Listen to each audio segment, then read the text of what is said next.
พอกากายาวเจ้าเหรอเลยล่ะเพราะว่าเงินไปเอาน้ำอยู่ข้างหลังเขาก็เอาอยู่นี่ฟรีตักเจ้าเดี๋ยวทางตักแห่งสาเดี๋ยวทางตักเขาบริมีท่อน้ำเปิดซื้อเอาใส่ก่อนของเอาท่อมาวันนั้นเปิดไปก็ใส่ขนง่ายกว่าคือเก้าได้ทางยีลุมเลยฮะทางอย่างยีลุมตักใส่คู่อันนี้วะขนว้าโธ่โซสิเต็มเนาะหลายคู่เติบทางนั้นทางน้อยจักคู่ดำจึงเต็มแปดวะบางอยู่กล้องนี่คือว่าน้อยๆกว่าล่ะโย่เด้อเนาะบางตัวจริงนี่ใหญ่ได้จองอันจองคุจี้เอาอันนี้สร้างหัวคุจี้เบาเด้อเดี๋ยวเอามาแทกกับเบิ่งแม่เด้ยี่ซื้อคำวะซื้อเงินซื้อคำเพชรบ่ลอกดีไอเดียบ่ลอกบ่ดำจำนำบ่ได้สบายดีทุกคนสบายดีตอนเช้ายินดีต้อนรับเข้าสู่ช่องติ๊กสาวร้องซานเด้อเบิ่งมื้อนี้อากาศอยู่ร้องซานมื้อน่ะปื๊ดหมอกบักหลายๆมื้อนี้ว้าเริ่มหนาวแล้วว่าเมื่อวานนี้มันบ่หนาวว่าซั่นดิเบิ่งมื้อนี้มันเริ่มหนาวแล้วเบิ่งน้ำหมอกมั้ยเต็มเดินเลย ปากนี้ปานอยู่เกาหลีนะออกควันตัวกำลังชี้ออกไปตลาดสิไปอันนั้นไปเฝ้าอันห้านให้ต้นตาลไปแก้เอาน้ำมาแล้วก็ชี้ออกไปตลาดเบิ่งพอแต่ลุกออกมานอกน้ำหมอกอยู่กล้องอาจจะบ่เห็นหลายปานใดเนาะแต่ว่าตัวจริงอะนะหมอกแถวนี้นะเต็ม ในกล้องอาจจะเห็นแต่ซ้ำนี้นี่นึงเขาอยู่นอกเลยนี่ความหนาวมาเอ้าบุได้ซ้ำนั่นแหละมาขายซาเนาะนี่พาให้ต้นตาลไปขนเอาน้ำเพราะว่าอันได้ยินกันจะมาบอกว่าไปเอาน้ำอยู่พูนอันได้ฟรีไปสัตคิดว่าบูมีบนเอาน้ำพันนะเขาถามผู้ใดก็ว่าเอามาแต่บ้านกันเลยว่าเดี๋ยวเขาก็เอามาแต่เหือนคือกันนี่น้ำมันก็ชิเบิดละให้ต้นตาลอันเที่ยวทอกเอาซะนี่ก็อุ่นน้ำฝือไว้แล้วก็ชิไปตลาดได้บ่นี่ยังบริเมียนปานนี้เนาะอันไปตลาดแล้วจึงสิมาเฮ็ดน้ำข้าวปุ้นอันเด้ออีกซอยเนื้อซอยหยังไว้อีกเนาะเพราะบ้านก็จะมาบาทเดียวเลยถ้ามีน้ำหวานนี่เกือบบ่ทันเดี๋ยวสิได้จัดเครื่องอันนี้เอาออกไปนอกก่อนพอดีออกมาละอันแดดออกอะไรทุกคนเฮ้ยยังไข่แดดออกแล้วมั้ยอันเมื่อกี้นี่แหละบ่มีหมอกเลยบ่มีแดดเลยมีแต่น้ำหมอกนี่ก็คือบรรยากาศตอนเช้าๆทุกคน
ก็อันนี้ก่อน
สร้างเรื่องมวยพวกนี้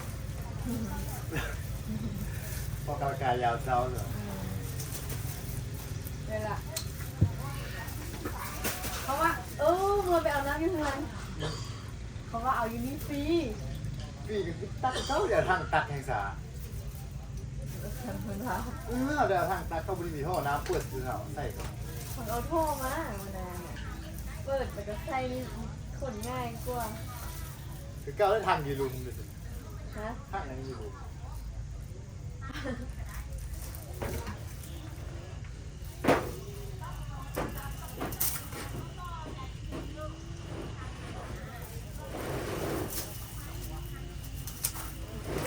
การไปเอาน้ำ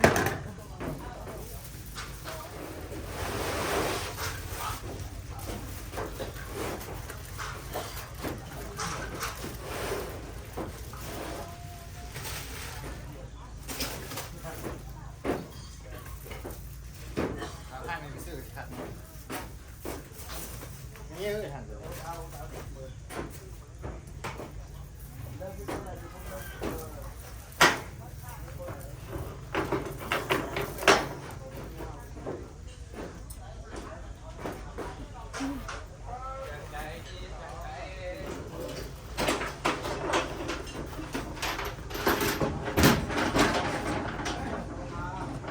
ตายไปเอาน้ำมา ตักใส่คู่อันนี้วะทุกคนว้าโธ่โซนสิเต็มเนาะหลายคู่เติบ ทางนั้นทางน้อย จักคู่ดำจึงเต็ม เปียก 8วะ8คู่10คู่จะมาล้างถ้วยผมเนี่ยได้คนเอา เพราะบ่มีท่อถ้ามีท่อนี่ง่ายอยู่หรือว่าใส่ก๊อกนี่แต่ว่าอยู่นี่มันบ่มีอ่ะได้คนเอา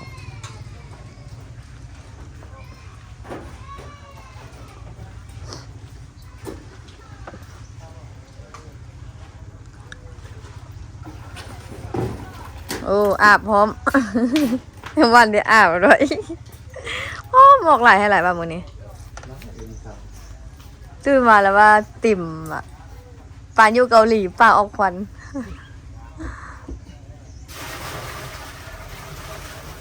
ก็ดีต้องสาบ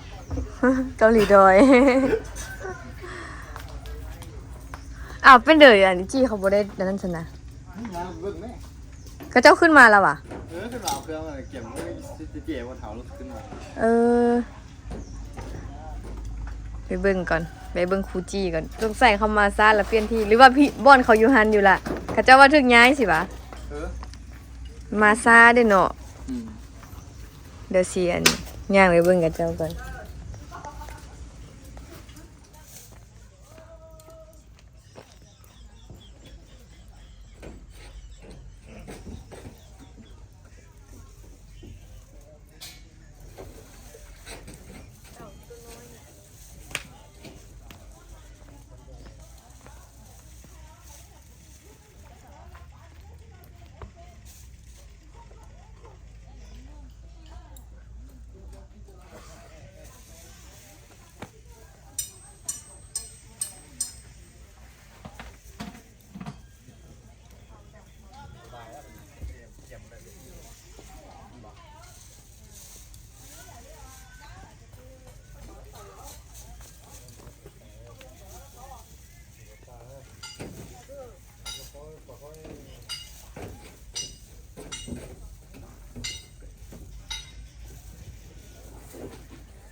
จะอุ่นกันไหม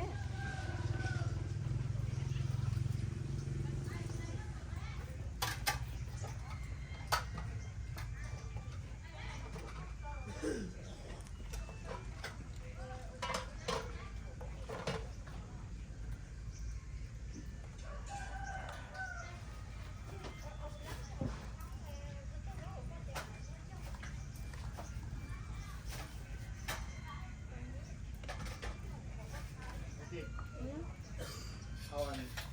แห่มาเซ็ตเนี่ยนี่นะคือช่วยเบิดปุ๊บ นี่อันนั้นนั่นวะ ขอบคุณนี่ก่อนเอาเปียก เปียกดิ ที่ก่อนพ่อแต่พ่อเวลา มาเบิ่งฮานคุจิโอ้อยู่แถวงัวสนเนาะพวกนี้มันก็เป็นบอนกับเจ้าสนงัว หากเอาคนมามื้อนี้ติตาคือบ่คนมาแต่วันนี้มื้อนี้ก็ได้ขายเลย เมื่อวานนี่คนหลายแล้วก็ เป็นเบิ่งมือเป็นงาม ว่า คือจะเป็นใคร บ่เฮาคนมาซื่อๆบ่เป็นเดอร์ตี้เขาบ่ได้ขายเดิ ให้คนเนี่ย ไม่ให้คนอีกโอ้ มันจะบ่มีม่องสิเอาไว้ละเครื่องอ่ะนะ จะเป็นไข้เลย พุ่นน่ะ อันเวียกหลายแล้วแม่นเริ่มสิเป็นไข้ อ้าวคืนนี้ด่วนกันไอ้ดาวว้าวจบแบบนี้ยุ่ง พุ่นน่ะ อีตาย บ่แม่นได้เว้าแต่เรื่องเราเรื่องเบียร์เท่านี้ ฉลองสิเปิดร้านวะเอาอันจี้เขาเด้ซั่นยังไปสอนอยู่วะ บอกไป พักละโรงเรียนพักละ ยังพาแค่นี้สิ เออ แต่งงานมาจัดเครื่อง โอ้บ่เป็นง่ายก็เห็นว่าอันเอาเดี๋ยวมาไว้จัดแต่ว่าวัดมาวัดอันยังอันนี้ยังอันนี้ยังอันนี้สิก็ ลายแนวก็น่ะ อยู่นี่บ่ได้ขุดคุ้มเด้อยู่นี่ขุดว่ะขุดอยู่ซื่อ เจ๋ไปเลย ยังบ่ได้ขุดเป็นบ่นี่สสิมาเฮ็ดอันเดออีกวู้หมดมือเลยมื้อนั้นคือกันจนมื้อที่สองพี่จึงได้ขน ให้บักเจียนะคุณ ไปขุดคุ้ม ป้าเขาเลยว่าคนนี้เหมือนมือกินแล้วมาแล้ว เอากามให้เจมอันเฝ้าทาตี้ เจียเห็นผู้บ้าเต้บาน นี่พอดีเห็นเลยปู้เดินบานอยู่คนทั้งเดินทั้งอันเต้บานทั้งซนงัว ได้ชายดีเลย พอได้ขายอยู่ก็เกี่ยมไว้ก็ได้ขายไว้อันนี้เป็นพวกเครื่องคุจิว้าน้ำเจียวไก่ยุขอนเอาอันนี้มานะไฟสีร้อนบ่ล่ะเซตุเซนะมันยังบ่เอามาย่านไฟมันบ่ร้อนหม้อกระทะอันยังบ่ได้นะมันแห้งมันก็แห้งว่าตอนมันอันไฟบ่พอแล้วมันค่อยบ่ทันก็เลยเปลี่ยนเอาแก๊สมาเอาเตาแก๊สมายังพากันห้องก่อนเซ่นดิ เอาตู้นี่นะแบบต้องน้ำก้อน มันหนาวนะน้ำก้อนมันก็บ่ได้เปื่อยไว้ปานเด้อมันเช้านี้แห้งหมอกเต็ม ตู้ก็มีมาเป็นตากินขนาดเลย เป็นตะขี้น่ะ เอาจัดเครื่องท้าเขาบัดนี้ โอ้มาจัดเป็นอย่างพวก เว้ยให้เฝ้าก็แม่นนั่งเฝ้าซื่อๆบ่ อยู่บนเลย อันนั้นเป็นงัวที่กะเจ้าสิเอาไปไว้ซุนงัวมืออันซุนงัวได้หั่นน่ะบ่ฮู้ว่ามือใดไว้ซุนกะเจ้าซุนงัว สองเอสสอง แม่นว่า เอส วันนี้ไอ้สองมันกะเจ้าซุนงัวบ่ไปซุนน้ำตี้นี่ ป้า ก็เจ้ากำลังวอร์มงัวกับเจ้านะดิ เอ้ยติ๊กอันเข้าไป มีแตะงัวเถิกงัวใหญ่ๆงัวซุนนั่นแหละฮะเอากับเจ้าก็วอร์มมันเนาะก็คือนักกีฬาหั่นแหละย่างวอร์มอันเดิมมันออกกำลังกาย ออกกำลังกาย ทรงนี้เห็นกับเจ้าจุงงัวแถวบ้านนี่หลายเพราะปีหนึงจะมีเทื่อหนึงเดี๋ยวเอามาซุนนี่นะก็เจ้าก็ต้องวอร์มมันก่อนแล้วก็ซุนเตรียมเสียเด้อเต็มคนอยู่นี่นะได้ขายอยู่ดอกเอา ก็เกิดการว่าขับกับไอ้เสือเกินมาไป คนนี้เนี่ยชนงัวนี่ก็เจ้าจะมากเลย เต็มจนล้นขอบสนามนี่แหละขายอยู่นี่ได้ขายอยู่ด้วยก็จะมาซื้อน้ำซื้ออย่างอยู่นี่แท้ได้ขายดีเลย มีผู้ช่วยจะเป็นไข้แล้วนี่นะ กำลังปิ้งปิ้งเอ็นปิ้งอันนี้ไว้ขายเนาะเพราะว่าบัดได้ขายมากับปิ้งบ่ทันเนาะมีนาเนาะมีนาเป็นมือปิ้ง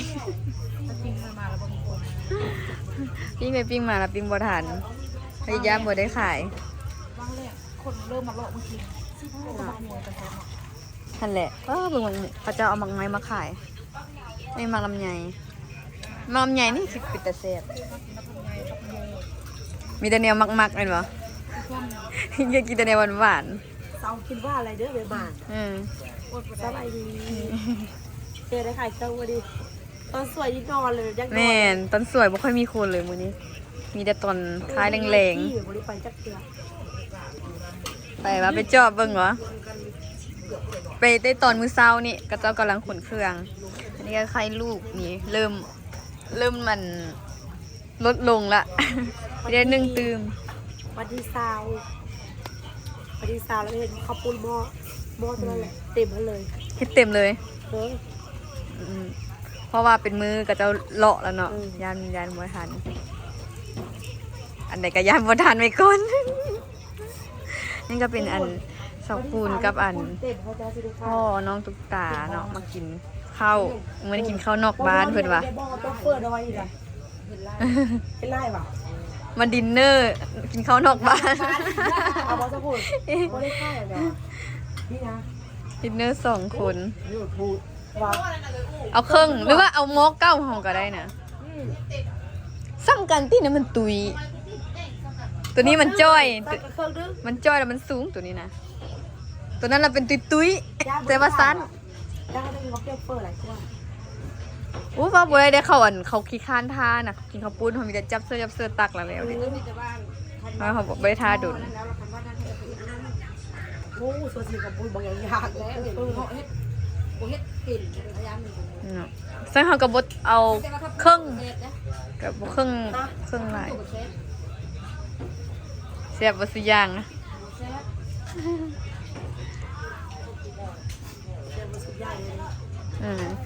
มื้อนี้คนก็บ่ค่อยมีหลายมื้อนี้นะนี่เมื่อวานนี้มีหลายกว่าเมื่อวานนี้ก็จะมาเลาะลิ้นนะมื้อนี้เป็นเงียบๆน้องไทเกอร์กับน้องอันเบอร์ดี้แล้วมันเป็นลิ้นอันนั้นพุ่นละขี่สไลเดอร์ฮู้นแต่ละห้านกะเริ่มมาขายเครื่องแล้วนี่แต่อันเมื่อวานซื้อเมื่อวานนี่มีแต่ห้านเฮามีแต่2ห้านข้างๆกับห้านเจ้าเฮาอันนี้เป็นรถเด็กน้อยขี่อ้าวไทเกอร์ตัวน่ะ น้องไทเกอร์กับน้องเบอร์ดี้คิดว่าเป็นขี่สไลเดอร์โอ้กระเดียวไปขี่สไลเดอร์เกอร์เอาโมเมนต์เบอร์ดี้โอ้เป็นอันเด็กกับเจ้าของห้างกับเจ้าพาขี่เนาะเพราะว่า ไทเกอร์กับอันนี้ยังน้อยโพดอยู่บูฮูขี่คักบอกเกอร์ คัก คักคนว่าดิคือใจแล้วนี่คิดว่าไปขี่สไลเดอร์คุณทันดอกคนหนึ่ง50,000คุณได้นี่แพงอยู่อันนี้ อันนี้ก็เป็นแถวเดิน ยังกำลังก็เจ้ากำลังมาตั้งฮานน่ะนี่เจ้ากำลังมาตั้งฮานอยู่คันมือแท้มานี่มันเต็มเดินนี่เลยฮานเจอหาแล้วอยู่โซนพี่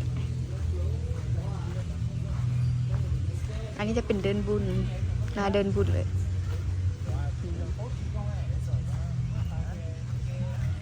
บรรยากาศกะสิประมาณนี้แหละมื้อนี้ทุกคนเวียกเบิดมือเลยมื้อนี้บ่ทันได้อันถ่ายคลิปถ่ายหยังเลยหากะสิมีเวลามาจอบเบิ่งหานกุจีโอ้ยมิลินแซ่บปานนั้นเพิ่นว่าอุ้ยเหยียบตัวมันดิโอ้สิเข้าปากแล้วกี่มูกอะนะ หายแจว เต้นพอปี เป็นทั้งเศร้าเอง ว่าเต็มที่สิวะ เนาะเป็นแนวใดมือแรกแหกหมานได้ค่ะอยู่วะ ก็พอได้ค่ะอยู่นิดนึง สลัดแม่ยำจีนป่ะมีป้ายแม่ยำจีนเปิ้ลเอาอันนี้เสื้อละบังเลยจี เรียกไป เครื่องลงเสื้อ วะ สวยนะ สมพอกกูจะสอกฮานไปพุ่น มือสวยนี่คือว่าเขามันนี่นะคุณเนี่ย เอาเครื่องลง กันแท้ก็จะมาพอดีมีเต้นมาตันเนี่ย ติดต่อลงไปแล้วมันอีกดอกนึง 2 รอบ เช้านี้มีแต่อะไรมาเบิ่งตอนกำลังอันนั้นตังโอ้มีขนมป้านแด้มีไข่ลูก อันฝอยเฮ็ดทันหวะแม่นหวะ แม่นขายให้ตัวเอง ขนมป้านก็จะใส่มา คำม่วนแม่นบ่ ตำดูพี่นานี่ย่างตลอด คำม่วนตี้ขนมป้านนะ ปากสีสารวัตร สวรรค์ก็มีได้เสียงเปลี่ยนเลย เสียงที่เปลี่ยนกุจีกันย้ายฮานยำจีนขึ้นมา น้องดาวกันย้ายฮานนมเหนียวขึ้นมา แล้วก็มาเสริมแบบประเภทพวกพวกปิ้งเนาะพวกปิ้งพวกตำไข่ลูกอีกอย่างคือคล้ายๆฮานอันเจ้าเฮามีขับปอกขับเปียกอีกอย่างอีก เมายาเจ็บกระเพาะกินยาหลายเนาะเจ็บกระเพาะเนี่ยไปตาไปซื้อก็ไปส่งอยู่เงินก่อนไปนอนบอกว่าเจ้ากับเฟืออยู่ไม่รับไปนอนเลยโอ้ยแล้วก็เลยมา ศูนย์ท้ายๆเลยฮานกุจีนี่เย่ก็เป็นบอลซุนงัวมีแต่เขาเจ้ามาซุนงัวเพื่อแรกจึงในขายน้ำดีสุดนี่อันเกี่ยมเครื่องต่ำอ่ะฮันมันตีสบายนะใครอยู่มีตู้เซมีตู้แซ่อยู่นี่เลยสบายอยู่เนาะเอาน้ำก้อนแซ่อย่างเดียว เซ่บ่ได้เซ่ เป็นหัวไล่ๆนี่นะ เป็นอะไรน้ำซุปคุจี้มืดสำหรับกูได้เปิดแฟต จากผู้เชี่ยวชาญด้านแป้งนัวแล้วมาเบิ้ลแล้วผู้ชอบแป้งนัวไล่ๆกระดูกอยู่ไหนลูกพี่นาก ระดูกป้าจองคือหัวงูจงอาง แต่ว่าเดี๋ยวซีมคาจองมาได้ได้ เบิ้งจองอุ้ยเบิ้งอยู่กล้องนี่คือว่าน้อยๆกว่าล่ะ โย่เด้อ เนาะเบิ้งตัวจริงนี่ใหญ่ได้จองอันจองคุจี้ เอาอันนี้ สร้างหัวคุจี้ เบาเด้อ เดี๋ยวเอามาแทกกับเบิ้งแม่เด้ หัวปูเลย จองมันว่าเป็นจองธรรมดา เกมมีหัวปูแล้ว อู้มืด เซฟของเลยเลย เสียบของเลย กันเลยเนาะ มึงมีไผ่เสียบก่อนหน่อยมึงมีไผ่เสียบก่อนกัน เซฟของเลยจี้มันตัวรักสู้ได้มา อันจองกับหมอหันเนาะมาจองเฮากับหมอ พวกเขากัน เออ เบิ่งนี่พี่นามจีให้ที่อยู่ มึงจองปุจี้ปันเบิ่งอันนี้น้อยๆเดี๋ยวเนาะหัวงูจงอางโคตรใหญ่เลย แต่ว่าเบิ่งสิคือน้อยเดี๋ยวนี้ซ้ำถ้วยนั่นแหละนั่นน่ะซ้ำถ้วยเลยนะ บ่จ่ายบ่ได้เด้บ่เห็นกำไรเห็นดื่นเด้ ไปกลับไปหาเฮาเนาะมีนาเฝ้าหาผู้เดียว ไปห้างกันเด้อมาทำมาลีน้ำมู ไปก่อนเด้อมิลินเด้อบายบายอ๋อเฮ้ยช่างเด้วุ่นซื้อคำวะซื้อเงินซื้อคำเพชร บ่ลอกดีอายเนี่ย บ่ลอกบ่ดำจำนำบ่ได้ บุหนาวพักบุโลก บ่หนาวแล้วบ่ลอกที่ดาวแล้วแม่งขี้ไข่เจ้าได้เท่าไหร่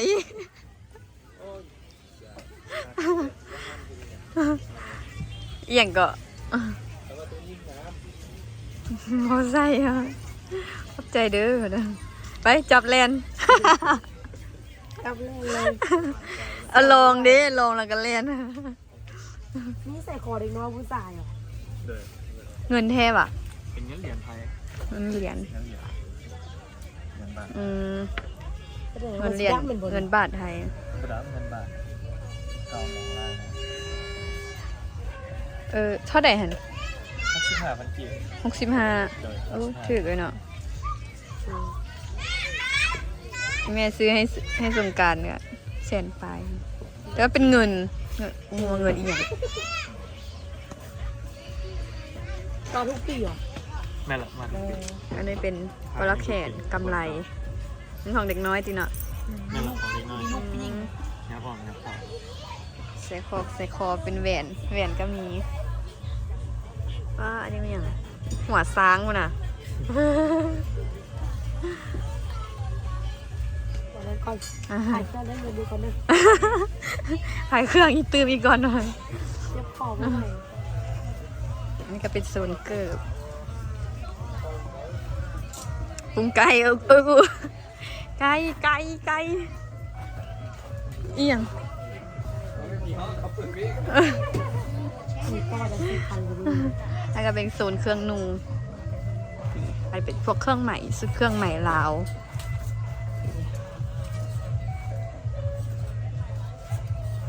เครื่องนุ่งเป็นส่งเป็นเสื้อนุ่งธรรมดาเนาะกันหนาวสแขนยาวนี่ ช่วยกันเนี่ย ยินได้เสียงบ้านผีสิง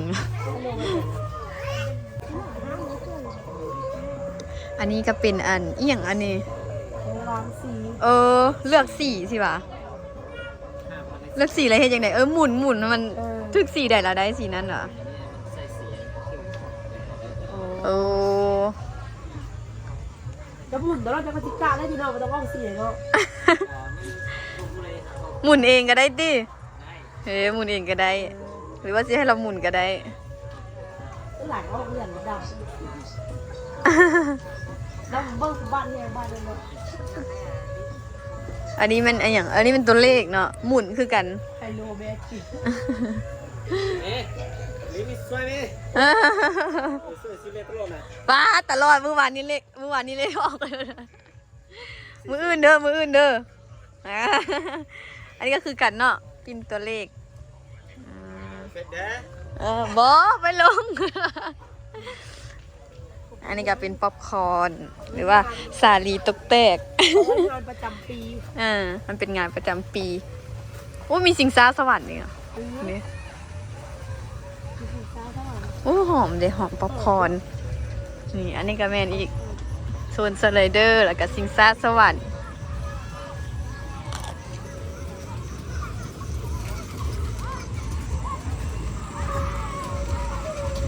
แบบปูดอันนี้มันรถไฟนี่บ่ ออโต้ต้องขี้อันนี้ตีออโต้ขี้บ่ได้ยันลม อันนี้ก็เป็นสิงซาสวรรค์สไลเดอร์เดป้าไทเกอร์มานี่ละไทเกอร์กับอันเบอร์ดี้นี่ นี่ก็รถไฟ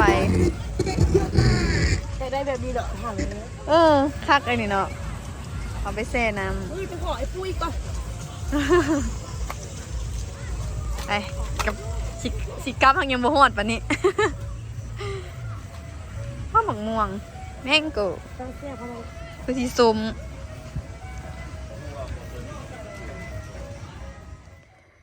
ตอนนี้ก็มาฮอดเหือแล้วทุกคน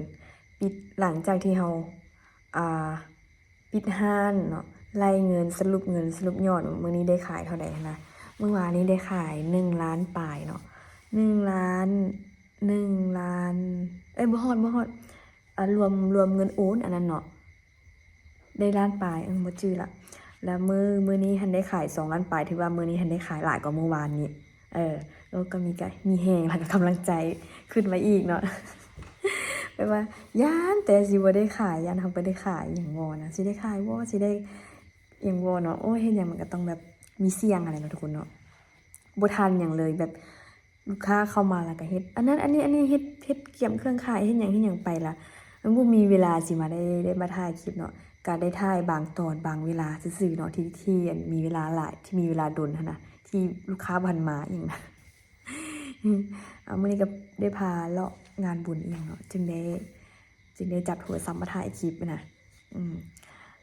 มื้อนี้ก็สิมีได้ซ้ำนี้กันทุกคนจังได๋ก็ฝากทุกคนกดติดตามเนาะบ่ฟ้าวลืมกันเด้อ ช่วงนี้ก็สิเป็นวุ่นๆยุ่งๆอันเวียกขายเครื่องในหัวหมุนหรือผู้ใดก็ได้จักมีนาจักติ๊กจักอูเนาะจักตุนตาลไอ้ตุ้ยแต่ละคนแล้วก็มีน้องกุ๊กกิ๊กมาช่วยใครเอาใครเด้